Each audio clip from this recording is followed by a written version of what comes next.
Na'am. Dawo? Na dawo amma ba sigari zaka sha mana nan gidan ba ko? Kina da matsala da ita ne? Ni ko nake da matsala da hakan. Ai ka san bana son warin taba. Amma kuma gashi yanzu ka zo ka zauna zaka kunna mana a cikin gida ma ba ma a waje ba. Sima, ya kike daga murya.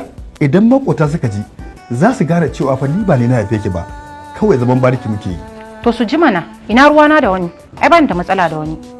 Da ruwan ki yarinya, idan mutane suka gane ba ni na haife ki ba, wallahi yan sanda ne za su naɗe mu daga ni hakke.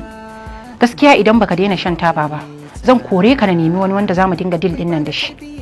A'a, to idan kin kore ni, ai an gudu ne ba tsira ba.